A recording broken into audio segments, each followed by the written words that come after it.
They told you to be kind, to be humble, to work hard. And they told you good things would follow. They said, if you play fair, if you stay honest, if you give your best, the world will notice. The world will reward you. But then you grew up, and you saw something else. The loud ones get attention. The fake ones get ahead. The ruthless ones rise to the top. You watched people lie and win. You watched people manipulate and led. You watched people pretend and succeed. So now, you start to wonder, do good people lose because they're too good, or because they don't understand how the world really works? That's the question. And this video holds the answer. If you're ready to see the world as it is, not as they told you it should be, hit subscribe, because the truth starts here. You were raised with a promise, a quiet, constant whisper in everything you were taught: be good, and life will be good to you. Treat others with kindness. Stay honest, even when it's hard. Work hard. Play fair. Be patient. And in the end, the world will recognize your value. It sounds beautiful. It feels right. It's comforting to believe, because it means there's order. It means there's meaning. It means that what you do will come back to you.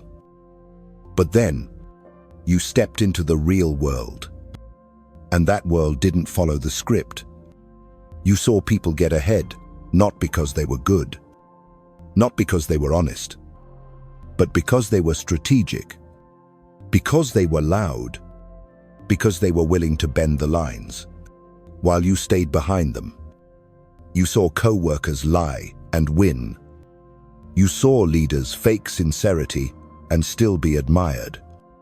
You saw charm outperform competence. You saw those who manipulate rise, and the ones who gave their best, they waited. They were overlooked. They were told to just keep working hard while others played the game and passed them by.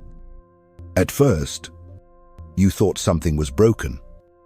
You told yourself, this isn't how it's supposed to be. You tried harder, stayed honest, stayed kind, but nothing changed.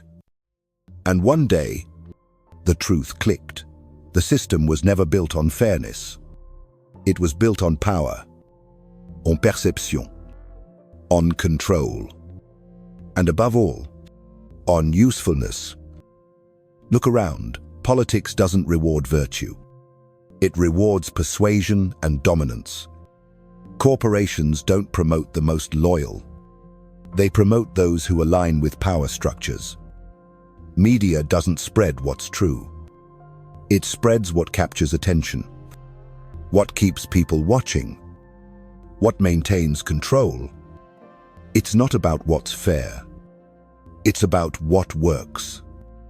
And if that shakes you, good. Because most people live their entire lives trapped in this illusion that goodness is enough. It's not. Because the system doesn't care how kind you are. If you don't understand how it operates, if you don't know when to speak, when to hold silence, when to adapt, and when to push back, personal morality is not the same as power. They are two separate dimensions. One is internal. The other is tactical. You can live with integrity. You can hold on to your values. But if you ignore the rules of power, you will always be at the mercy of those who don't. You'll be waiting for justice in a world that doesn't distribute it. So stop asking, why don't good people win? And start asking, who understands the game? Dale.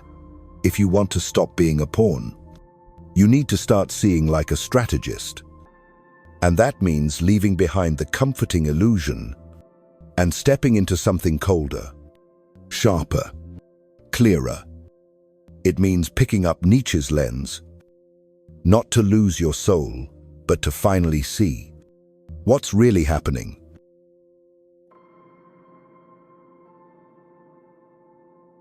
Most people think power is corrupt. They see it as evil, as something dangerous, something only villains chase. But Friedrich Nietzsche saw it differently. To him, power wasn't corrupt. It was nature. It was life. At the center of all living things, there is a silent, primal drive, a force that pushes forward, expands, dominates, survives. Nietzsche called it the will to power. It's not a political theory. It's not about money. It's not even about control over others. It's deeper than that. More biological, more honest. It's the force that drives a lion to claim territory. Not because it hates other lions, but because survival demands it. It's what fuels CEOs to expand into new markets, not always out of greed, but out of a restless inner instinct to extend their reach.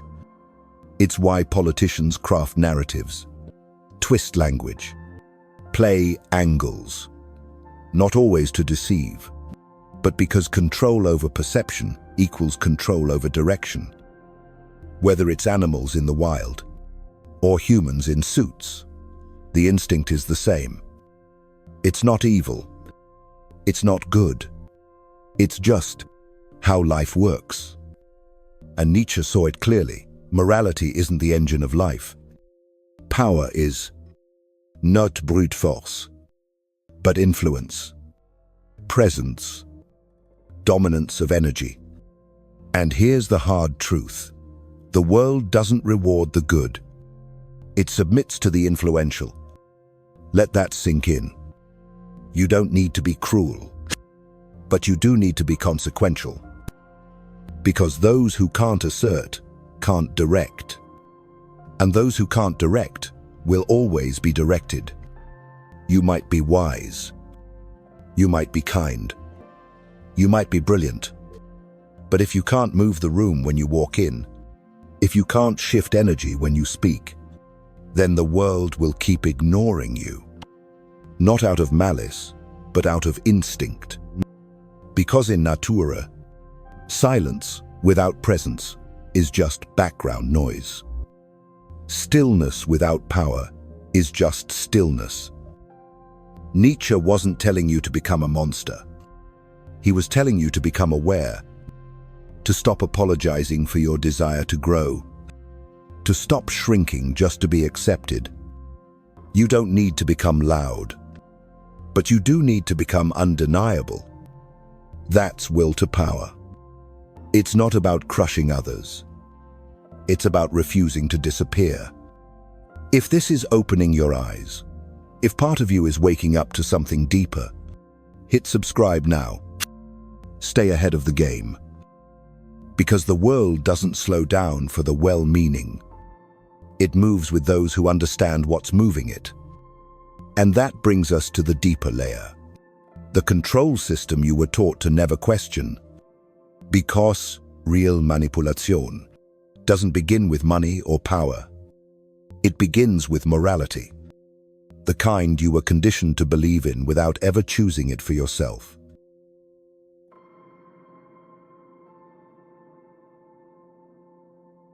Power doesn't always come from dominance. Sometimes, it comes from the stories we're told, and the morality we're taught to obey.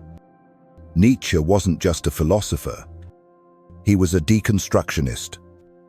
He looked at values and asked, where do they come from, and who benefits when we follow them? He uncovered something few dare to question.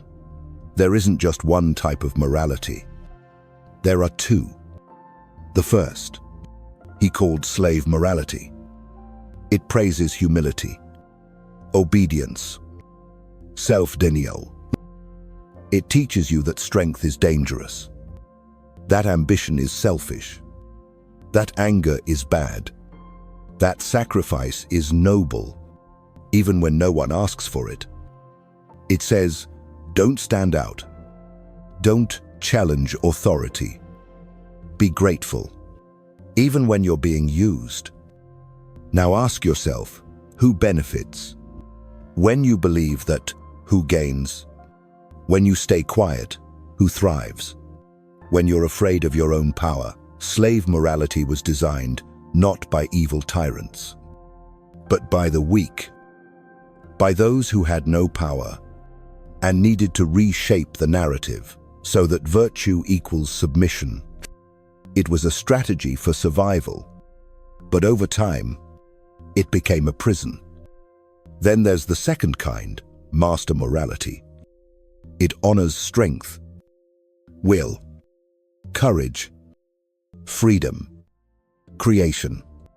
It doesn't apologize for confidence. It doesn't punish ambition. It respects those who shape their own reality, even if the world calls them selfish for it. Master morality says, you were not born to be managed. You were born to rise. Now look at the world we live in. Modern society runs on slave morality. Schools teach you to follow instructions. Religions preach obedience over exploration. Media praises humble role models while secretly glorifying dominance. You are rewarded for being agreeable, not for being strong. 2. But here's the danger. If you absorb slave morality without thinking, you'll feel guilty every time you choose yourself. Every time you assert boundaries. Every time you say no. That's how morality becomes a control mechanism. So what do? Do you throw away all values, become cold, selfish, disconnected? No. Nietzsche wasn't against morality. He was against unquestioned morality. You don't need to become heartless, but you do need to become aware, strategic. It's time to build something new, proactive, morality. A system where you still live with integrity, but you're no longer naive. Where you can be kind, but never blind. Where you keep your values, but understand the game you're in. Because if you don't understand the rules, you'll keep playing by someone else's and losing without knowing why. And here's the twist. Power doesn't begin with philosophy. It begins with something deeper, more volatile, more dangerous, if left unmanaged. It begins with emotion. And if you don't master that, no amount of knowledge will save you. You'll always be easy to read, easy to provoke, easy to control.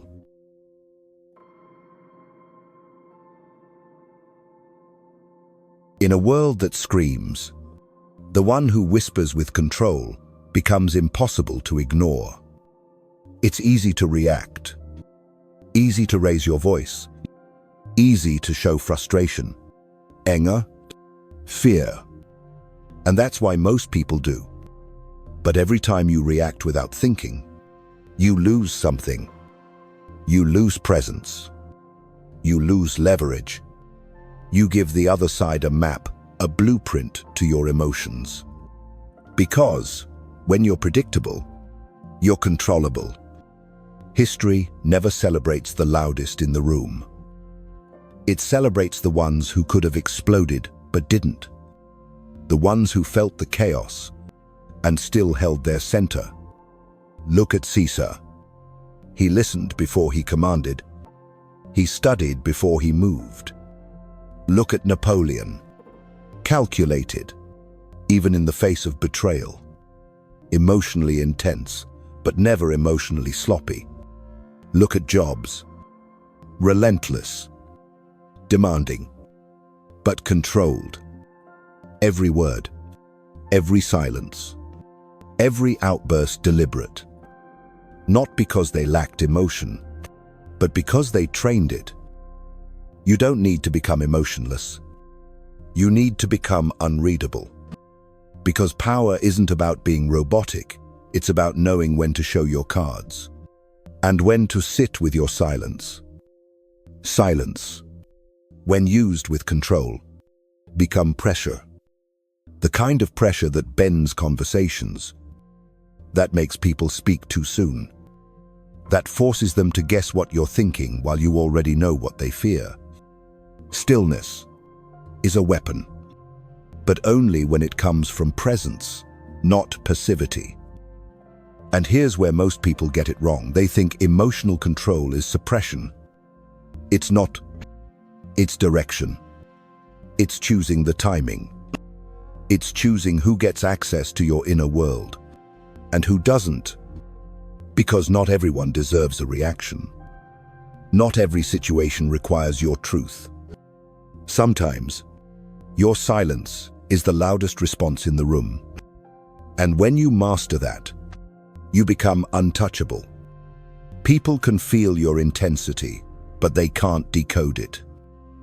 They feel something in you that doesn't flinch, that doesn't chase approval, that doesn't play defense. It's not cold because it lacks warmth. It's cold because it refuses to be pulled into noise. And that's the kind of power that lasts. Not the kind that explodes, but the kind that endures. But don't mistake this for the final form. Emotional control is the edge, not the whole blade. Because if you don't discipline that control, if you don't give it structure, purpose, alignment, it will eventually turn inward. It will corrode your clarity. It will consume you. Power, without discipline, always devours itself.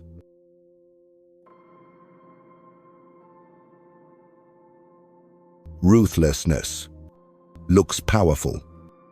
It moves fast. It conquers quickly. It silences dupers. At first, but left unchecked, it always turns inward. And the same fire that burns your enemies will eventually burn you too. History remembers this pattern well. Caesar built an empire with brilliance and force. But in the end, he trusted no one. His allies turned to knives. Not because he was weak, but because his ambition cast too many shadows. Napoleon rewrote Europe, marched through kingdoms with sheer will. But his hunger knew no boundary. He didn't fall from lack of skill. He fell because he didn't know when to stop. In the modern world, it's the same. CEOs who manipulate their way to the top only to be destroyed by their own ego, by scandal, by excess, by the very traits that help them rise, now magnified, exposed, and turned against them. Because that's what ruthlessness does when it's not controlled. It overreaches. It mistakes dominance for invincibility. And it collapses under its own weight. You can intimidate a room. You can win through fear. You can silence everyone around you. But eventually, people will stop trusting you. Stop helping you. Start waiting for your downfall. And when it comes, no one will stop it.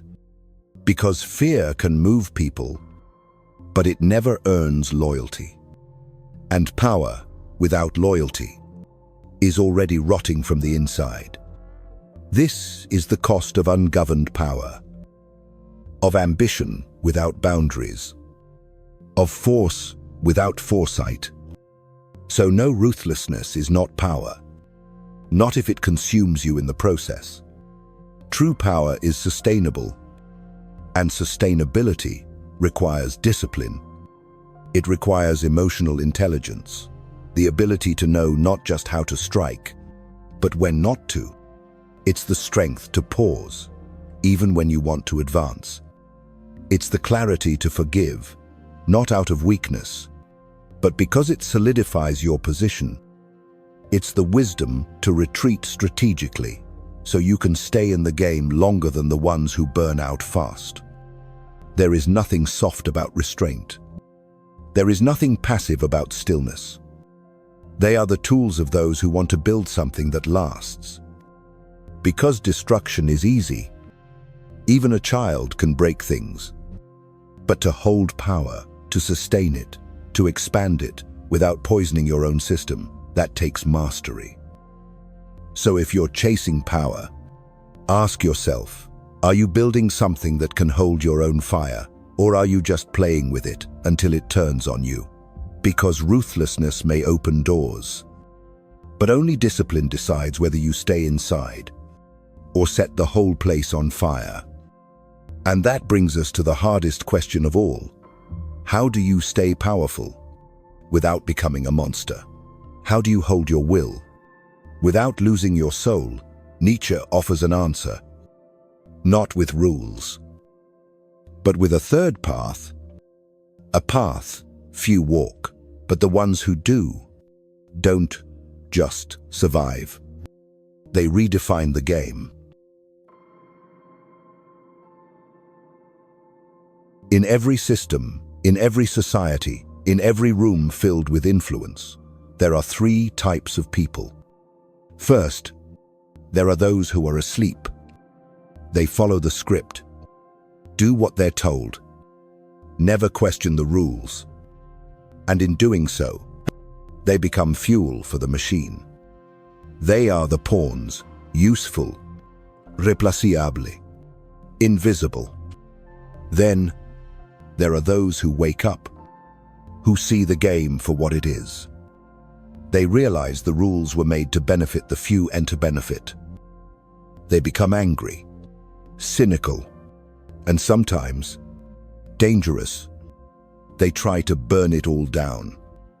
But in their rage, they lose clarity and often destroy themselves too. But there's a third kind. Rare, quiet, intentional. They see the system, understand it, and choose not to be consumed by it. They don't rage blindly, and they don't obey blindly either. They move differently. They play the game, but never let the game define them. They hold power, but don't broadcast it. They dominate, but without noise. They control, but with restraint. These are the most dangerous people in the room, because you don't see them coming. And when you do, it's already too late. Nietzsche had a name for them, Übermensch, the one who transcends himself, who doesn't just react to the world, but reconstructs his place in it. He doesn't chase validation, doesn't get drunk on control. He creates his own values and lives by a code deeper than opinion. The Stoics described him too. They didn't call him powerful. They called him still. Still not as in motionless, but as in untouchable. Unmoved by insult, unaffected by chaos, rooted in his own center, grounded in reason, driven by purpose. He can walk through fire and not lose himself. He can be surrounded by noise and still hear his own voice. Because true power is not about controlling others. It's about controlling yourself. When everything around you tries to pull you off course, you don't need to become Caesar. You don't need to conquer cities. But you can't live like a pawn either, waiting for someone to tell you what you're worth. There is a path between submission and domination, between silence and shouting, between collapse and corruption. That path is built on conscience. It's not about being nice. It's about being anchored, so that when the world tests you, you don't flinch. You don't overreact. You don't betray yourself.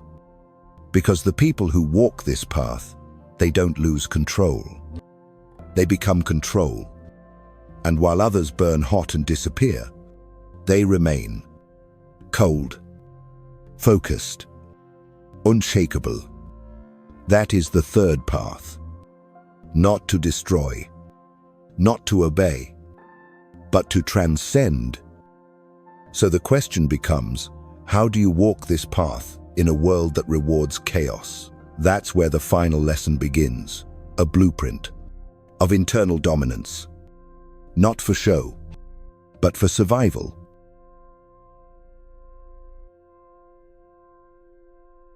There's a dangerous lie society whispers into your ear, that if you're not dominating others, then you're being too soft. That if you're not loud, you're weak. That if you're not aggressive, you'll be forgotten. But here's the truth. You don't need to dominate, but you must not be led. There's a difference between being calm and being passive, between being kind and being compliant, between silence and submission. True power isn't measured by how many people obey you. It's measured by how few people can move you, shift your state, shake your core, hijack your values. And that kind of power is not something you're born with. It's something you build, brick by brick, thought by thought, moment by moment. Every time you choose to observe rather than react, you build it. Every time you say less so you can understand more, you build it. Every time you stay grounded while others spiral, you build it. Not in public, but in the quiet. In your morning routines, your private battles, your quiet refusals. You don't need to break the rules to be powerful. You just need to understand them deeply. Understand how people operate, what they're projecting, where their fears lie. Because once you see the chessboard clearly, you no longer play checkers with your life. You don't need to be ruthless, but you cannot afford to be naive. Naivety is what people exploit. They mistake your softness for surrender, your silence for weakness. But what they don't see is the sharpness behind your stillness. The goal is not to be feared, but to be unreadable. Not to control others, but to be uncontrollable. Because in every interaction, there's an invisible tension. Either you're guiding the energy or being pulled by it. Either you're rooted or you're reactive. So choose your posture. Train your awareness. Tame your impulses. And protect your energy like it's currency. Because it is. The world is filled with noise. People talking without thinking. Reacting without clarity. Leading without direction. Don't join them. Your power begins where it always has. Within. And if you want to shape your world, if you want to stop being led by moods, people, or chaos, it starts with that simple commitment: I don't need to dominate, but I will never be led blindly again.